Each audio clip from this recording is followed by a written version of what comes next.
विद्या ज्ञान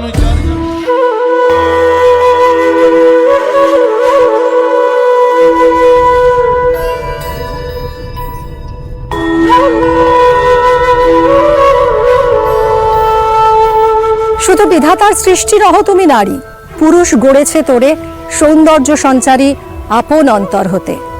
আমাদের ভাবনায় সেই প্রাচীনকাল থেকে নারীর এই রূপটাই তো রয়েছে। বিভিন্ন কবি সাহিত্যিক তাদের সৃষ্টিতে নারীকে কল্পনা করেছেন তো এই রূপেই। এই নারীর কিন্তু আরও একটা রূপ রয়েছে, সেই রূপে নারী দুর্গতি নাশিনী। সে কখনো ডাক্তার হয়ে রোগীর জীবন বাঁচাচ্ছে, কখনো শিক্ষক হয়ে পড়ুয়াদের জীবন গড়ে দিচ্ছে, কখনো আবার পুলিশের বেশে সমাজকে রক্ষা করছে, আবার কখনো হাতে তুলে নিচ্ছে লাঙল। নারীর এমনই নানা রূপের সন্ধানে আমাদের বিশেষ অনুষ্ঠান দশভুজা। আমরা 10 জন এমন নারীকে বেছে নিই, তাদের সম্মান জানাই যারা স্ব ক্ষেত্রে অনন্য, যারা সামান্য হয়েও অসামান্য। এমনই এক দশভুজার খোঁজে আমি মিমি এখন চলে এসেছি উত্তর 24 পরগনার হাবড়ায়।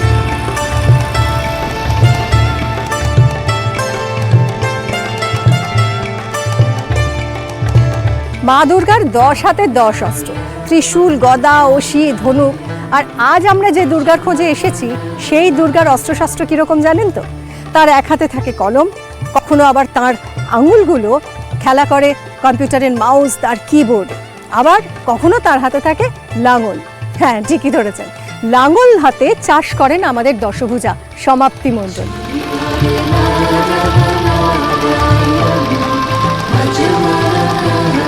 তুমি তো ভূগোলে অনার্স, তুমি এই পড়াশোনা নিয়ে আরও অনেকটাও এগোতে পারতে বা বড় কোনো চাকরিও করতে পারতে। এই পেশাটা চাষবাস কেন বেছে নিলে, কেন এলে? চাষবাসটা প্রথমে আমি ভালো লাগার থেকে আসিনি, প্রথমে পরিস্থিতি চাপে পড়ে এসেছিলাম।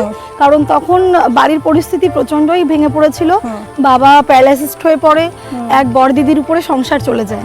এবার তখন আমাদের ইকোনমিক্যালি যে ভেঙে পড়া, সেখান থেকে এগোতে গেলে আমাদের নিজেদেরকে কাজ করতেই হবে। আচ্ছা, বাবা তো চাষের কাজই করতেন? একদম, ছোটবেলা থেকে বাবাকে দেখে এসেছিস, বাবা চাষবাসের সঙ্গে একদম সক্রিয়ভাবে যুক্ত ছিলেন। মার সঙ্গে হাতে হাতে কাজ করতে করতেই চাষের কাজটা শেখা। এবং একটা সময় মনে হলো যে লোকের জমিতে কাজ না করে নিজের জমি তো আছে, বা লোকের বাড়িতে কাজ না করে আমার নিজের জমি যখন আছে, আমি যদি সেটাকে ঠিকঠাক মতো পরিচর্যা করে চাষ করতে পারি তাহলে আমি অনেক বেশি লাভবান হব। প্রথম দিককার অনেকটাই সমস্যায় পড়েছি, লোকে আমাকে নিয়ে অনেক ব্যঙ্গ করেছে যে এটা আবার হয় নাকি, কোনো মেয়ে হয়ে লাঙল চালায়, ট্রাক্টর চালায়, এটা কি মানা যায়? লাঙল একটা পুরুষতান্ত্রিক বিষয় ছিল, ছোটবেলা থেকে আমরা সেটাই জেনে এসেছি বা বুঝে এসেছি। কিন্তু সেই লাঙলের ফলাটা যখন আমি নিজের হাতে তুলে নিয়েছিলাম, তখন আমার অনেক সমস্যার বা কটূক্তির মুখে পড়েছিলাম। এবং আমার আশেপাশে কিছু কিছু লোক থাকে যারা আমাকে আমার রাস্তা থেকে সরাতে চেয়েছিল, আমি যাতে ডিস্ট্র্যাক্ট হয়ে যাই চাষবাসের থেকে চেয়েছিল। কিন্তু আমার পরিবার আমার পাশে থাকা এবং আমার ইচ্ছা শক্তি থাকায় আমি কখনো সেখান থেকে সরে যাইনি।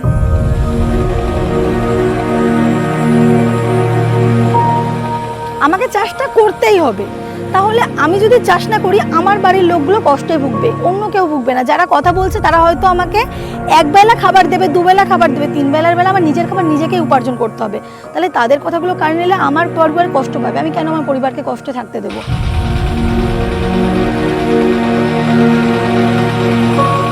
সমাপ্তি, তুমি কি প্রথাগত উপায়েই চাষ করো, নাকি তুমি যেহেতু ভূগোল নিয়ে পড়াশোনা, তোমার অনার্স করেছো, তুমি ভূগোলে অনেক কিছু নতুন নতুন জিনিস তুমি জেনেছো, তো সেগুলোও কি তুমি অ্যাপ্লাই করার চেষ্টা করছো? হ্যাঁ, অবশ্যই। ভূগোলের যেহেতু একটা পার্ট আমাদের কৃষিকাজ থাকে, সেখান থেকে আমরা দেখেছি নতুন নতুন চাষ বা নতুন নতুন পরিবেশে কী করে নতুন নতুন চাষ করা যায়।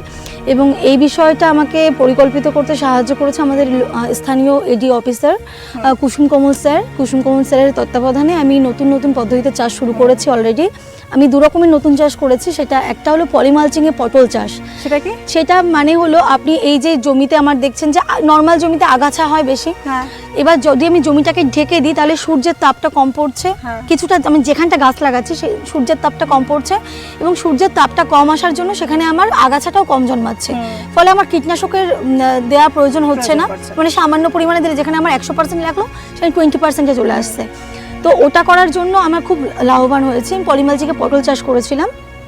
এবং আরেকটা পদ্ধতি যেটা হলো আমার মেশিনের মাধ্যমে ধান চাষ, যেটা নর্মালি আমরা মাটিতে যদি পাতো করি, মানে ধানের বীজটা বড় করি, সেটাকে আমাদের ছিঁড়তে হয় এবং তারপরে গিয়ে আমাদের জমিতে বপন করতে হয়। কিন্তু ওই জমি থেকে ছিঁড়ে আরেক জায়গায় লাগানো, তো ওই শিকড়টা দুর্বল হয়ে যায়। সেই জন্য আমরা যদি ট্রের মাধ্যমে ধানের বীজটা তৈরি করি এবং সেটা মেশিনের মাধ্যমে লাগাই, তাহলে ওই বাচ্চা গাছটা বা ওই যে চারা গাছটায় আমাদের কোনো রকম কোনো ক্ষতি হচ্ছে না, ফলে আমাদের ফলনটা আরও বৃদ্ধি পাচ্ছে।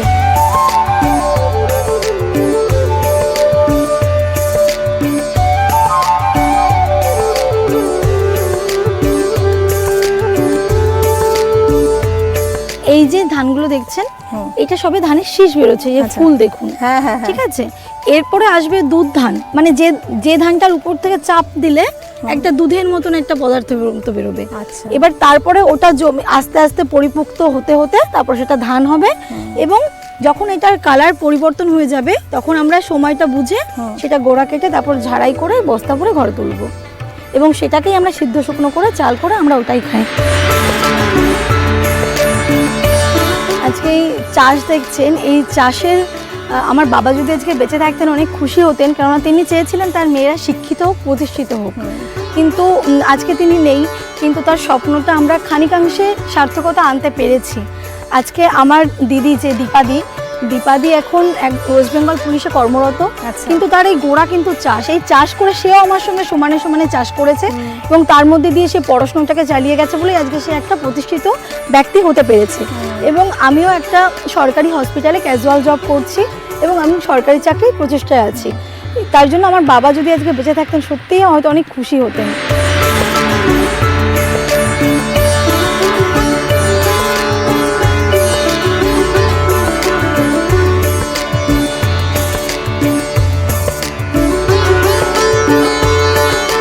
এই হলো সমাপ্তির বাড়িটা বাবাই বানিয়ে গেছেন, এবার বাকি শেষ করাটা সমাপ্তির উপর দায়িত্ব।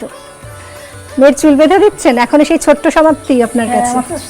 ছোট্ট সমাপ্তি এখন ছোটই আছে, আমার মায়ের কাছে তো ছোটই থাকে সন্তান না। যখন সমাপ্তির বাবা চলে গেলেন 6 মেয়েকে নিয়ে একেবারে অকুল পাথারে, সেই সময় ভেবেছিলেন যে এই মেয়ে একসময় যে শুধু মুখে হাসি ফোটাবে তাই না, গর্বিতও করবে আপনাকে? যখন বিয়ে ভর্তি হবে ফার্স্ট ইয়ার, সেদিনও বাবার মৃত্যু, সারাটা যে কত হেল্প করেছে তা বলে বুঝাতে পারবো না। মানে ওই একটা নাইটি পরে কলেজে ভর্তি হতে গেছে, সেই অবস্থা একটা গামছা নিয়ে সমাপ্তি আর বিশাল মানে অনেক কষ্ট করে পর্যন্ত আইসে। আর বড়দি দুটো মেয়ে আমার বিশাল কষ্ট করেছে, আর বড়দি মানুষ করেছে। তবে এরপর কি, মানে যদি ভালো চাকরি পেয়ে যায় সমাপ্তি, তারপর চাষবাস করবে? আপনার কি ইচ্ছা? চাষবাস আমি কোনোদিনই ছাড়বো না, কেন ওর বাবা বলতো জমি জায়গা কোনোদিন বিক্রি করবো না, আমি যখন পারবো না তখন শ্রমিক দিয়ে করাবো। আমি যেহেতু হাসপাতালে কাজ করছি, আর আমার ছোটোবেলা থেকেই একটা শখ ছিল যে আমি আমার সাধ্য মতো যদি কোনো মানুষের পাশে দাঁড়াতে পারি, তাদেরকে যেন আমি সাহায্য করতে পারি। তো যেহেতু আমি হাবড়া হাসপাতালে বর্তমানে কর্মরত রয়েছি, তো আমি জানি যে ওখানে মানে আমাদের যে চিকিৎসা ব্যবস্থাটা কতটা উন্নত হয়েছে, বা কি কি পরিচর্যা ওখানে আমরা পেতে পারি, কোন কোন চিকিৎসা সুবিধা আমাদের হাসপাতালে রয়েছে। এবং যেমন চোখের ছানি অপারেশন, হাত পা ভেঙে গেলে যে বিভিন্ন ধরনের অপারেশন হয়, প্লাস্টার হয়, তারপর এই যে মাতৃকালীন যে সমস্যাগুলো বা সিজারিয়ান কেস বা নর্মাল ডেলিভারি, তো সেই সমস্ত চিকিৎসাগুলো আমাদের হাসপাতালে খুব ভালোভাবে হয়। আমাদের হাসপাতালে পরিষেবাটা এতটাই উন্নয়ন হয়েছে, সেই জন্য আমি চেষ্টা করি যারা দুস্থ গরিব মানুষ, যারা এই পরিষেবা সম্পর্কে অবগত নয়, তাদেরকে আমি এই জিনিসগুলো বার্তাগুলো পৌঁছাই এবং আমি সাহায্য করি তাদেরকে এই সমস্ত চিকিৎসা পেতে, যাতে তারা বিনামূল্যে সম্পূর্ণ পরিষেবা, সরকারি পরিষেবাটা পায়।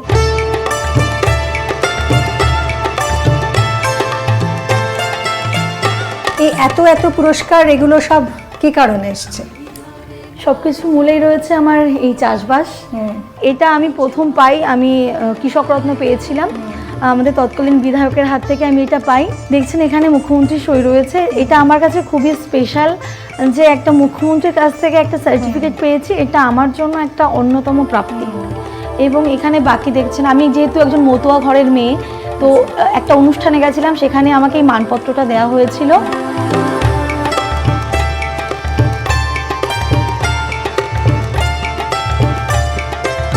আর এটা আমার কাছে অন্যতম স্পেশাল একটা, এটা আমার স্কুল রাজবল্লভপুর উচ্চ বিদ্যালয়, ওখান থেকে এবছর টিচার্স ডেতে এটা আমাকে দেওয়া হয়েছে। এটা আমার কাছে একটা অন্যতম সম্মানের বিষয়।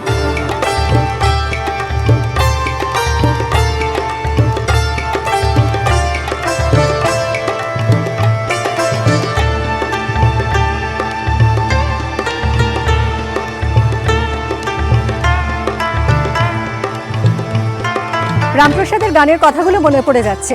মন রে কৃষি কাজ জানো না, এমন মানব জমিন রইল পতিত, আবাদ করলে ফলতো সোনা।